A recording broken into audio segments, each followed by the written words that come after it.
Hello नमस्कार सभी UPSC friends को। आज मैं करवा रहा हूँ mini test series 38।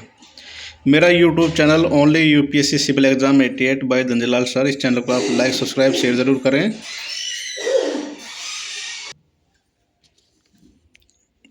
Question number 51, अंतर्राष्ट्रीय व्यापार के संदर्भ में निम्नलिखित कथनों पर विचार कीजिए।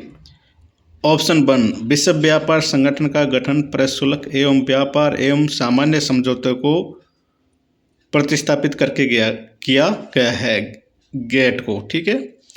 ऑप्शन 2, केवल अरब प्रायद्वीप के तेल उत्पादक देश ही ओपेक पेट्रोलियम निर्यातक देशों के संगठनी सदस्यता के पात्र है। उपरोक्त कथनों में से कौन सा सही है? तो इसमें राइट आंसर है ऑप्शन ए। ऑप्शन 1 सही है, जबकि ऑप्शन 2 गलत है।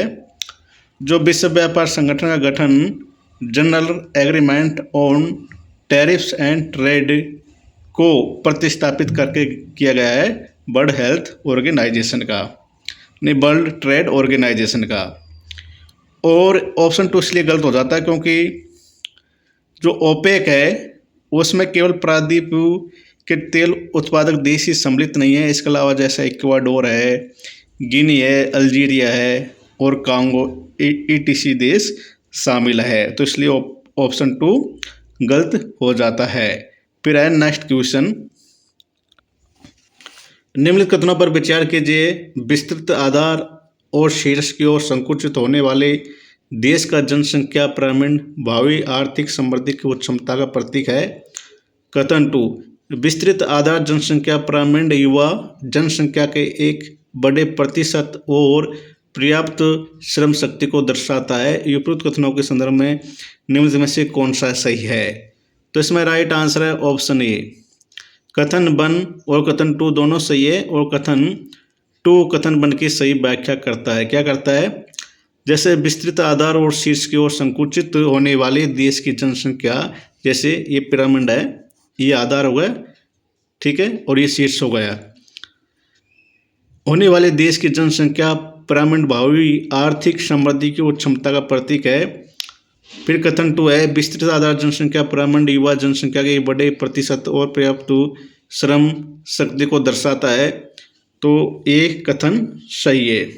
ठीक है, ये कथन सही है और कथन 1 के बारे में कथन 2 बता रहा है।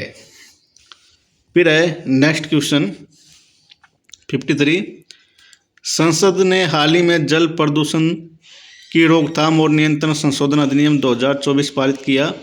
इस संदर्भ में निम्नलिखित कथनों पर विचार कीजिए। ऑप्शन 1, राज्य प्रदूषण नियंत्रण बोर्ड के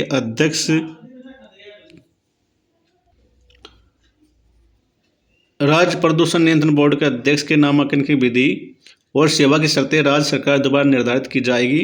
ऑप्शन 2, यह अधिनियम 1974 के जल अधिनियम के प्रावधानों के किसी भी उल्लंघन के लिए सरकार विभागों और मंत्रालय को छूट प्रदान करता है।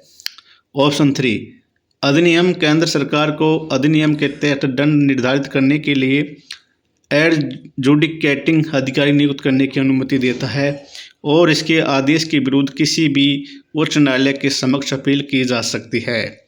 उपरोक्त कथनों में से कितने सही है? तो इसमें राइट आंसर है ऑप्शन डी, तीनों कथन सही नहीं है।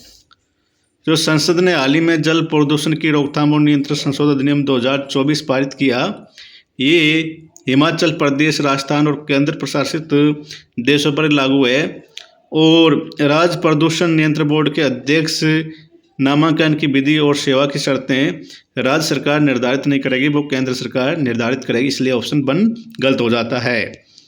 यह अधिनियम 1974 के जल अधिनियम प्रावधानों के किसी भी उल्लंघन के लिए सरकारी विभागों और मंत्रालयों को छूट प्रदान करता, तो ये कथन गलत है, कोई छूट प्रदान नहीं करता है। अगर जल विभाग इसका उल्लंघन करता है तो 1 महीने के वेतन के बराबर जुर्माना देना होगा। फिर ऑप्शन 3 इसलिए गलत हो जाता है कि अधिनियम केंद्र सरकार को अधिनियम के तहत दंड निर्धारित करने के लिए एडजुडिकेटिंग अधिकारी नियुक्त करने की अनुमति देता है और इसके आदेश के विरुद्ध किसी भी उच्च न्यायालय के समक्ष अपील की जा सकती है। तो इसमें उच्च न्यायालय में अपील नहीं की जाती है, NGT में की जाती है। NGT का मतलब क्या है? राष्ट्रीय हरित अधिकरण नेशनल ग्रीन ट्रिब्यूनल, इसमें अपील की जाएगी, उच्च न्यायालय में अपील नहीं की जाएगी, ना ही सुप्रीम कोर्ट में। ये मानव प्रजाति उन व्यक्तियों की से संबंध है जिनकी त्वचा का रंग गोरा, सीधे या लहराते बाल और पतली मुखाकृति होती है। इसे मूलतः श्वेत प्रजाति के रूप में वर्णित किया जाता है। यह ऐतिहासिक रूप से यूरोपीय एवं पश्चिमी एशियाई आबादी से संबंध है। उपरोक्त परिच्छेद में निम्नलिखित में से किस मानव प्रजाति का वर्णन किया गया है?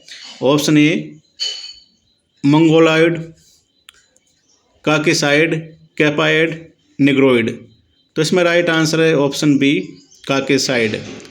इनका रंग गोरा है, लहराते हुए बाल है, पतली मुखाकृति है और इस श्वेत प्रजाति के रूप में जाना जाता है। और ये कहाँ पर पाए जाते हैं? यूरोपीय और पश्चिमी एशियाई आबादी से संबंध है। तो एक काकेसाइड के बारे में बताया गया है।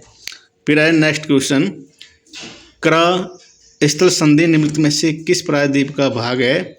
Option A Iberian, option B Malay, option C भारतीय, ऑप्शन डी अरबी। तो ये ऑप्शन बी मलय प्रायद्वीप का भाग है। कौन? क्रा संधि। अब एक बार हम मैप में देख लेते हैं क्रा संधि कहाँ पर स्थित है।